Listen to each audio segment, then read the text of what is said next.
Ryan Day showing respect to the Purdue Boilermakers as we welcome in Tony Gerdeman from BuckeyeHuddle.com. Gerd, thank you once again for joining us on College Ball Weekly. Thanks for having me. Let's talk a little bit about Purdue. Barry Odom, first year coming over from UNLV, brought a lot of transfers into West Lafayette. So far, they've played teams tough, but they've not had the wins to show for those tough games.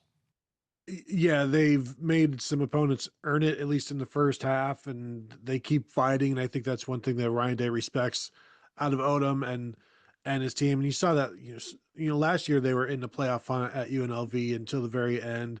So it's he can build programs, and with this Purdue team, you're seeing guys that it's difficult to get the buy-in, but it looks like they have, even though things are not going well. I think they know they're on the ground floor of something, and everything that they do now produces something more for later on. So this is not just a 1 year thing for everybody. It's interesting to watch them. Just this past week against Michigan, fight and be one score away for most of that game, but just can't put it together yet. Yeah, they had like a 9-minute scoring drive against the Wolverines, and the way we've seen Ohio State slow the pace down, this could mean a low-scoring game at Ross-Ade Stadium Saturday afternoon.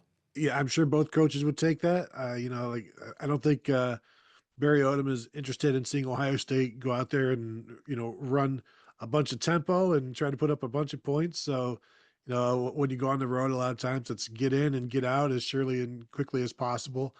But yeah, it feels like 10, 11 possessions, that sort of thing.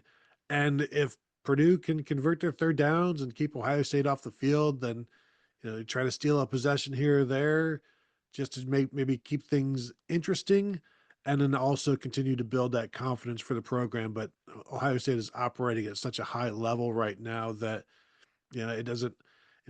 Third downs are don't seem to be much of a problem for Ohio State right now. So, stopping them or even getting them to third down has been an issue. So, good luck to Purdue on Saturday. But right now, Ohio State just seems to be operating at a very, very high level.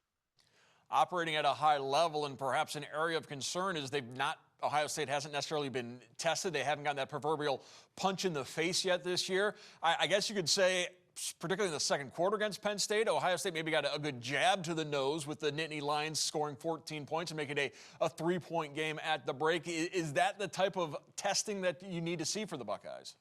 I guess you got to find it where you can. It's one of those things where you look for it in moments and you see how the defense responds to that turnover and giving up that score late in the second quarter, and they go into the half and nobody's concerned. Nobody's worried. Ryan Davis said on Tuesday that he checked with the defensive coaches, like, how are things going?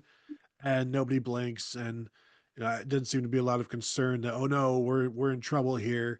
But yeah, I mean, it will be interesting. They've been through the Texas game, but I think a lot of that was, I don't want to say self-inflicted, but by self-design, because they didn't go out and necessarily attack. As at some point they're going to have a close game, and we'll see how they respond. But everything that we've seen from these guys, they seem nonplussed. I mean, that was Julian Sand in his first start. He was the more calm quarterback between he and Arch Manning. So it's going to happen at some point, and maybe the first time it'll happen will be in Ann Arbor, which is a whole different animal in terms of how you respond to it. But I guess if you respond positively there, then you should be able to respond positively elsewhere.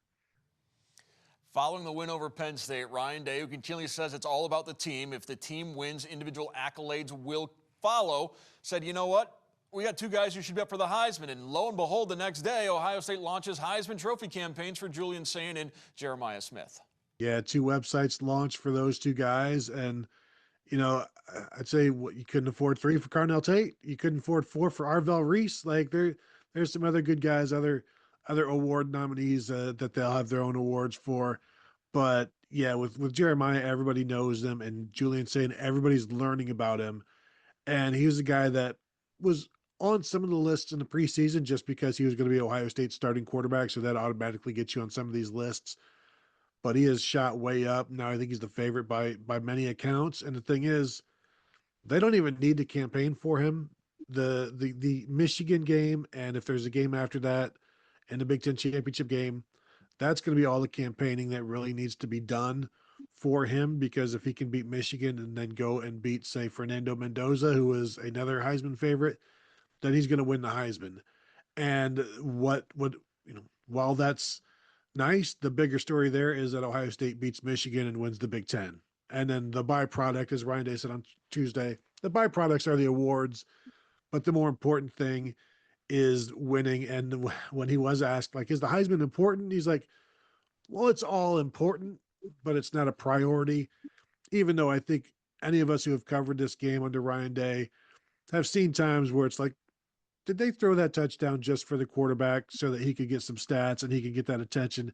Because it sure felt like it. We've seen C.J. Stroud, we've seen Dwayne Haskins, we've seen Justin Fields get invitations to New York and be Heisman Trophy finalists, and that perhaps is the path for Julian Sayin, particularly if he continues to rack up what I call Gettysburg Address games, 4 scores.